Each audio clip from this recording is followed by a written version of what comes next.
Hey, welcome back to my channel. My name is Brooke. Thanks for joining today. If you are new here, this is a channel where I talk about houseplants and do DIYs on my shorts.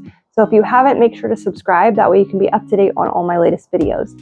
If you are a recurring viewer, thanks for coming back and watching another video. Today, I want to talk about plants that I do not like, that I would not own, and why that is. So I've shared a few other videos where I have talked about plants or things that I don't like or enjoy and have gotten rid of, but there are a few plants that I have never owned and personally never want to own for specific reasons. So I wanted to share them today. The first one has always been on my no-go list, and I feel like it's a little bit of an unpopular opinion with it because it's a plant, because it's a plant that a lot of people love and have in their collection, and I have never had it and I never want to have it. And that is a string of pearls. So again, yes, I've never owned one of these. I have always disliked them.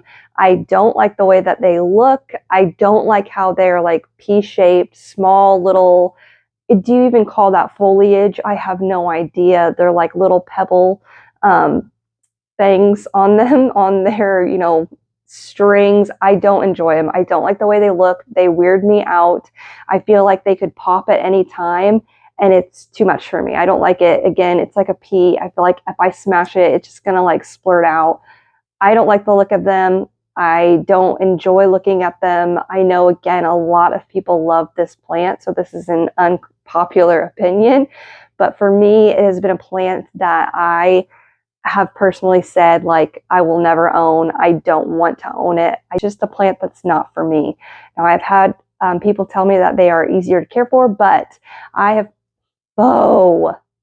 this cat. I think what makes me not like them as well, and I've had a string of dolphins, which I kind of said no to a string of dolphins too. It weirds me out. String of bananas, kind of string of things I'm not a fan of. But what weirds me out on these two is like they become really wrinkly and shriveled up and just weird. Like they're kind of translucent when they need to be watered, or when you water them too much, then they become like, again, like they're about to burst. I don't like the way that looks. You don't have to water as often because they do store them in whatever those little balls are, but it's just not for me. That one is the first and like top of the list. No go. I will not own that plant. The second plant that I have never owned and never want to own is a spider plant, which again is kind of an uncommon or unpopular thought on it, because this is a plant that has been a staple in homes for years. I know that I have family members who have these plants and have had these plants, and I have friends who have had them and tried to give them to me because they are easy to propagate by their pups. And I just don't like it. That's why I think I don't like. I don't like how like the plant comes down and then like little plants pop off the end of them and they look like spiders. I don't enjoy spiders. I don't like looking at them. And so this plant has just always weirded me out. I feel like when I'm walking by them, maybe this is a problem. When I've walked by them before, they've kind of like grabbed me, and it just like, extra added freak out mode. I don't know. I just don't like them. I don't enjoy the way that they look. I don't like how they like pups come out of them. It just weirds me out for some reason. So that is plant number two. Again, an easy to care for plant. As I've heard many times, there are many different variations of these as well, which I find fascinating, but just a plant that I will not have in my collection, that you won't see on this channel. So I can't give you any tips or tricks for it. The third plant is a Pylia Peperomia. Yeah, a Pylia Peperomia. And again, it's a plant that everyone loves, but it just weirds me out. I think Pylias in general kind of weird me out. I had a piccolo bandana at one point because I found it at Walmart. It looked pretty enough, and then it just started weirding me out. I can't describe it. I don't know why. It's like the foliage of it and the way it grows. Like if anyone has seen the Pylia Peperomia, the like common one, money plant, I think is what it's called. I can't think of like the common name for it, but the way it grows up and just how it sprouts off these like round little leaves, it's weird. It weirds me out. And so that's what my piccolo started doing. It started just weirding me out, growing straight up. They climb on things, like they can climb. It's fascinating. Again, I think it's an easy to care for plant, what I'm here, or what I hear from it. But it's just a plant that I have never been attracted to. It has never like sparked my interest. And it's a plant that I could for sure go without in my collection forever and not miss a beat, because the way, again, it grows and how it looks just is not appealing to me in any way. The fourth one, and this is a specific one, but kind of like a category too. Sansevaria. For some reason, I don't love Sansevaria. I have had them in the past. Now they're categorized as Justina. But again, I don't like when they grow larger. So I had a really large one, and I had some of them getting to that stage. When they grow so large, the way that their leaves or foliage, I don't even know what you call them, they form and they get really like shriveled up, and they start to like, it's kind of like an aloe plant. I don't like aloe either. The way that they grow, because they have like stuff in them. I couldn't tell you a single thing about these plants, but the way it like when you touch it, it's really squishy and just gross. I don't like how it stores all that stuff. It's not appealing to me.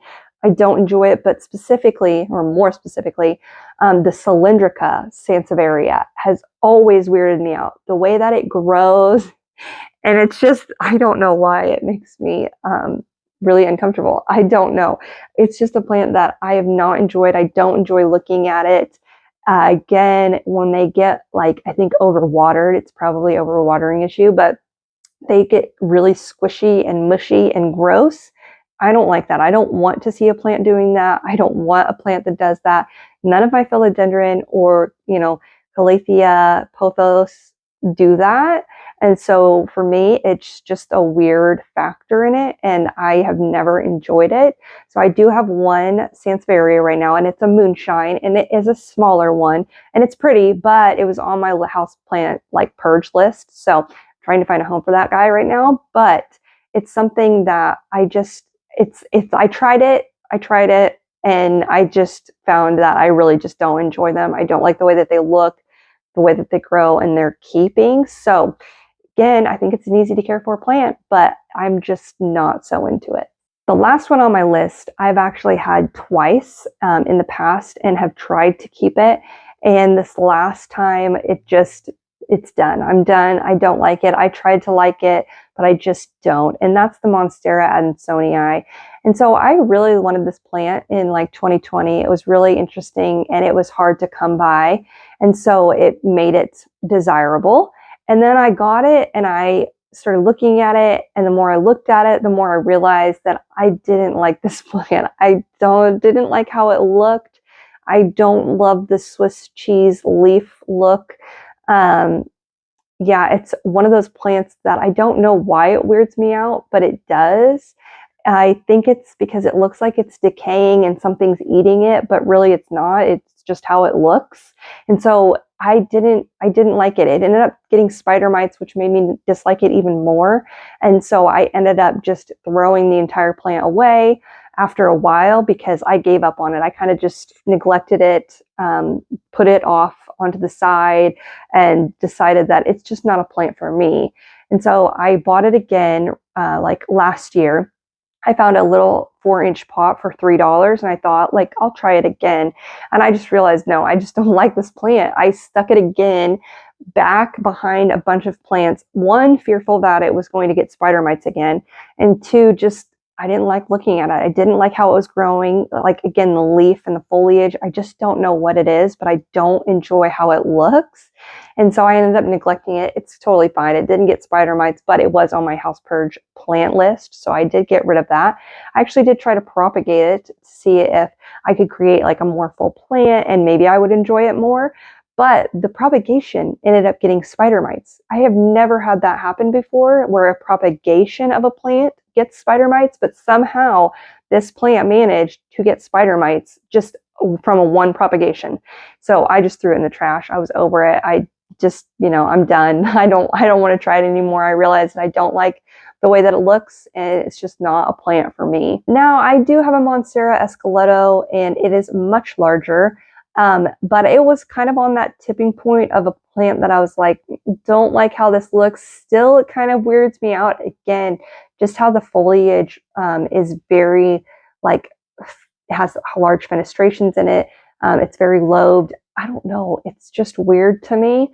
So that one's like on a, tipping scale. I could go either way with that one. I kind of have set it back in a corner and neglected it a little bit, but I think it thrives on that versus the Adansonii. I was struggling with it. Like, it did not like my water. Number one, I was having to use filtered water on it. And I felt like if it was a Monstera, like I should not be having to use filtered water on it. Unless it's an elbow, I'm not using filtered water. So it was just an interesting plant that I've come to find that I did not enjoy. And so I just made the decision that it wasn't for me. So those were my top 5 plants that I would not own / I have owned and got rid of because I don't enjoy the way they look. I don't know what it is other than that, but that's pretty much it. I don't think that their care is hard. I just don't enjoy the way that the plant grows or how the foliage looks. I feel like I'm not the only one on this. I know there are quite a few people out there who don't like the Monstera Adansonii, I found out, which I thought that was like a popular, beloved plant. But after talking to other people and posting about it online, I get comments that they don't like it either. So I know I'm not alone on that one. I feel like I might be alone on the string of pearls and the Pylia, but I could be wrong. There could be other people who feel the same way. Just weird plants, weird the way they grow, fascinating. Like, I don't know what to say about them. They are interesting in how they are growing because they are for sure one of a kind plants. So if you are looking for a unique foliage and a unique plant, for sure, the string of pearls is one of them because there is nothing like that out there that I have seen. But for me, I'll stick with the basics like, my Monstera and my pothos. Those are good foliage that I like to look at and don't mind being in my home. But for some reason, I just felt like the Pylia or the string of pearls was going to like burst at any moment and like get this, I don't know, Nickelodeon gunk coming out of it all over me. I just don't like that. So if you have a plant that you don't enjoy, please leave it in the comments. Let me know I'm not alone on this. That was it. That was my short video of plants that I don't enjoy. So be sure to subscribe so you can see more videos about things that I actually do enjoy. And we will see you next time.